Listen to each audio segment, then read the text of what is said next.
Greetings and welcome to Totality Town, where it is time for some in-depth eclipse planning. Here's an image of the annular solar eclipse from Australia back in 2012. This is the kind of progression we're going to see on October 14th, 2023 here in the Western Hemisphere. This video is going to be different from most of my others. I spent 9 days on the road back in October of 22 scouting for the best places in the US to see the upcoming annular solar eclipse. My goal was to be on the ground on October 14th, 2022, so I would know exactly how the sun would track through the sky compared to the landscape around me. So most of this video is going to be my road report from that scouting trip. And it might end up being a little bit longer because of that, but I'm going to include chapters in the video so you can skip around easily. You'll find those in the show notes. There's one thing that we needed to go over first though. Here we see a map of the annular solar eclipse's path. When it comes to eclipse viewing, not all places are created equal. It's really important to consider what the weather historically is on eclipse day in whatever location you consider traveling to, if you have the ability to travel to see this event. If you can't travel, it'd still be nice to know how likely it is the weather will cooperate. Jay Anderson runs eclipsophile.com, and the website is great. It has maps with historical cloud cover levels based on almost 20 years of satellite data. Here's what the overall situation looks like for cloud cover during the month of October. You can see the path of annularity for October 14th overlaid on the map. Regions toward the red indicate higher cloud cover, and regions toward the blue indicate lower cloud cover. Historically, cloud cover is much more favorable in the desert southwest of the United States, and that's also where I live. So I'm not going to talk as much in this video about Central or South America. But if that's where you are, you can absolutely find detailed descriptions for your region on eclipsophile.com. That'll be linked in the show notes. One special note about Oregon. The path of annularity includes Crater Lake National Park, and seeing the eclipse low over the lake, because it would be a morning event, it would be spectacular, but that's only if the weather cooperates. Historically, there's at least a 50-50 chance of cloud cover on eclipse day. Plus, the park usually has enough snow by mid-October that the situation gets a little bit iffy. To give you an idea for how late in the season that is for Crater Lake, I just looked at the Crater Lake Lodge website, and the night of October 14th is the last night that the lodge, which is up on the rim overlooking the crater, it's the last night that the lodge is even open for the season. After that, they close and it's winter time. So Crater Lake would be great, but just know that there's some potential challenges. There are state-by-state cloud cover maps that you can look at, as well as this large-scale one, but let's just look at a quick summary. Here's a graph of historical cloud cover along the center line, basically taking it from map form to graph form. You can see that the conditions are usually good in most of Nevada, and the overall trend is toward lower cloud cover until you get to Texas. But even then, it's still pretty decent, around 50 to 55% chance of clear skies until you start getting close to the Gulf of Mexico. The other thing to watch out for, though, is storms. If you use lightning strikes as a way of measuring how likely storms are, here's that map. And by that measure, Nevada and Utah are the safest bets. On my road trip in October, I scouted out some of the best places in Utah specifically, because Nevada can be great, but it was just a bit too far of a drive for me to get to. So with that said, let's switch over to the road report.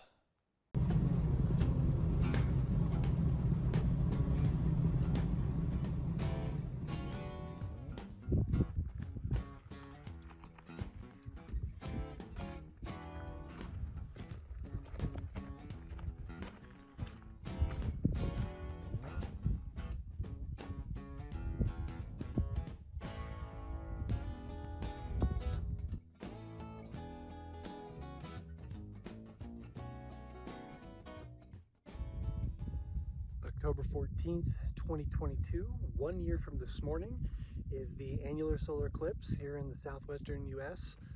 and some of the Pacific Northwest, but I'm scouting here in Utah. So I'm here at Monument Valley, getting a great view. The camera is working away at a time-lapse shot behind me, and this is going to be the view. Sun's blowing things out a little bit, but that's just because it's a phone camera. So let's see how this turns out. Just after 8 o'clock, sunrise was beautiful, just off of the side of the monument there, and the sun actually passed behind the monument for a while and then came up the top like a chimney. It was gorgeous. So we're gonna let this keep rolling for another 2.5 hours or so, until when the end of annularity would be, and then I'll check and see how the camera battery is doing and maybe let it roll all the way to noon, which is when the partial phase of next year's annular eclipse will wrap up. It's 10:32. Annularity will be in progress a year from now at this location here in Monument Valley. You can see the camera working away. There are the monuments, and let me show you where the sun is going to be in relation to those. So that's how high up in the sky we're looking. And it's basically, from the location I'm standing, it's just between these two monuments, about right there on the horizon. So it'll be a ring of fire right there a year from now. Give you a little bit more of a tour, a little bit more perspective. So we got the monuments. That's the visitor center over there.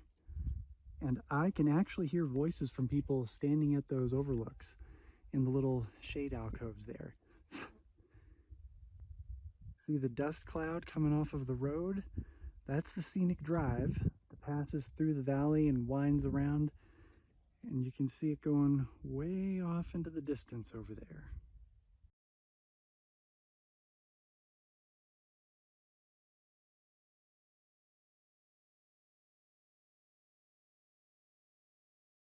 The Navajo Nation, and just left the visitor center where I had an amazing conversation with the woman at the information desk regarding the Diné culture and eclipses. Originally I thought that there was no tradition among the Diné people regarding eclipses, but I was wrong. They do. What it is in their culture, people who observe the traditions will not observe an eclipse, whether it's solar or lunar. When it happens, they stay inside and pray. If it's in the middle of the night, they go to bed early, they wake up before it begins, and they stay awake through the entire event, staying inside, not watching it, but praying the whole time. I asked them what that meant as far as people coming here to the Navajo Nation and to Monument Valley to witness the annular eclipse next year, and she said that it's okay. They don't mind people coming and watching eclipses, but don't expect any Diné people who are traditional to join in. They'll be staying inside. They actually are given leave from work so they can observe their culture, but they're okay with the rest of us being here to observe. One thing I forgot to mention a little bit ago is because in the Diné culture they don't go out to observe solar eclipses or lunar eclipses, they stay in. Again, welcome to come here and see it, but probably don't expect to be able to find eclipse glasses or other similar equipment in the gift store. It might be there because they have tour groups coming in all the time, but don't count on it.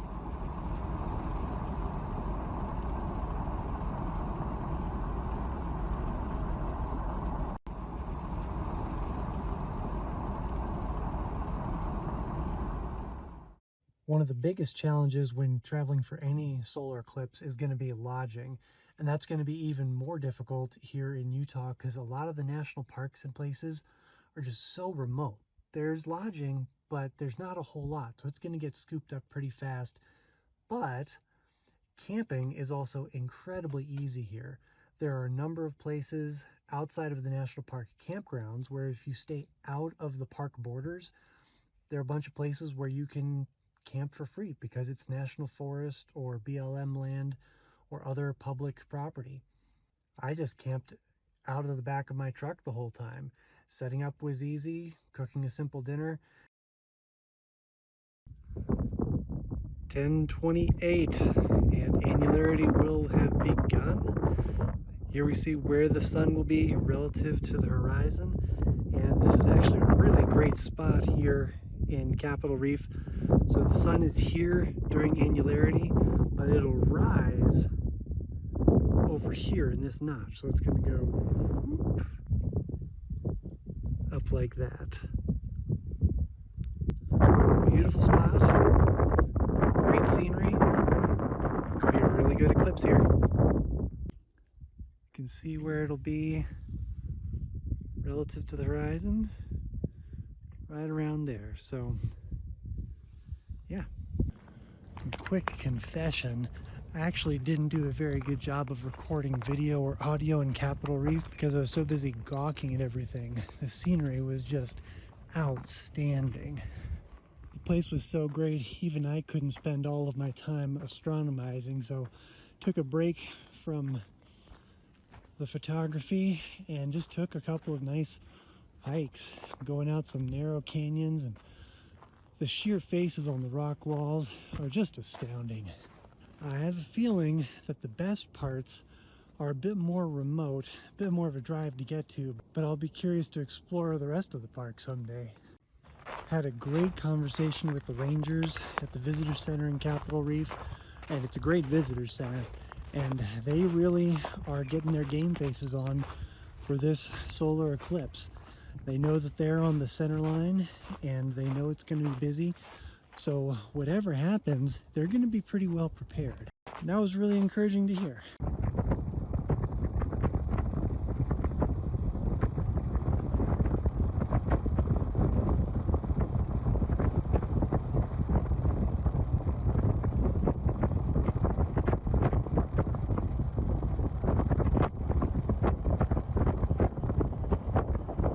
I'm here just outside of Natural Bridges National Monument, actually in the Bears Ears National Monument, under marvelous skies. I don't know if they're class 2 on the Bortle scale, but probably.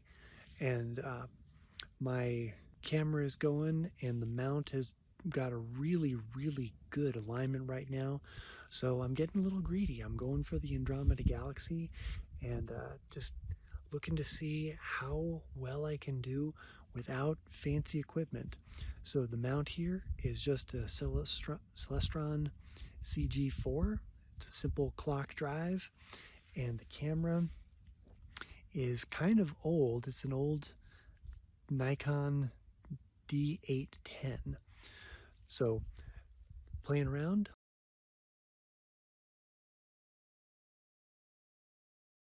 If you're looking for a place that's quiet and potentially pretty solitary, this is a really good choice. It's about 11:30. I've seen maybe a dozen cars here today, and when I was out doing some hiking on the loop and spending some time out there, there were probably a half dozen vehicles or less that were out and about. It's also really quiet. I mean, there's nothing. Unless you've got the wind going, you're probably not going to hear anything. At one point, I was sitting at one of the overlooks, looking down over one of the bridges in the distance, and I was sitting there and I could hear the water from the bottom of the canyon. It was gentle, it was on the edge of hearing, but once your ear picks it up, it doesn't let go. Really great example of just how quiet it is out here.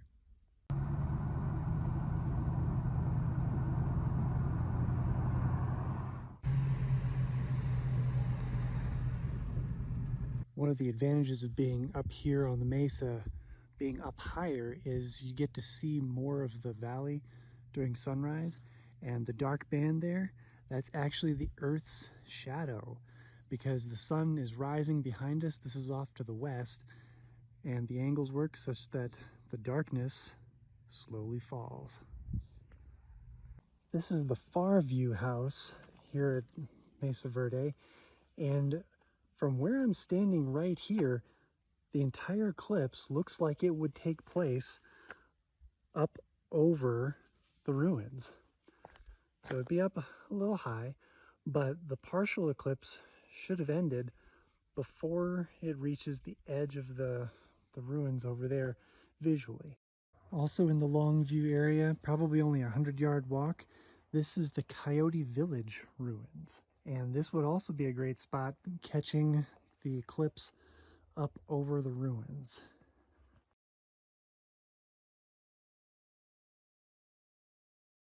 So that's where the sun will be during the annular phase of the eclipse.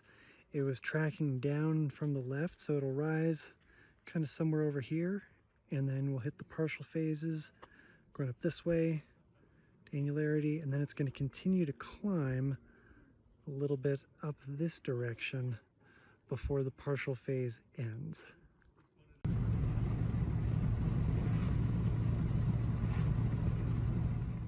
Wrapping up the road trip today. I've been living out of my truck for 7 out of the last 8 nights, and it's time to get back home under Milky Way and moonlight for the last time. Giving you a quick recap of yesterday. I was at Mesa Verde National Park, and it was great. Conditions were wonderful, and you'll see that there are lots of different options for viewing the eclipse up there at Mesa Verde.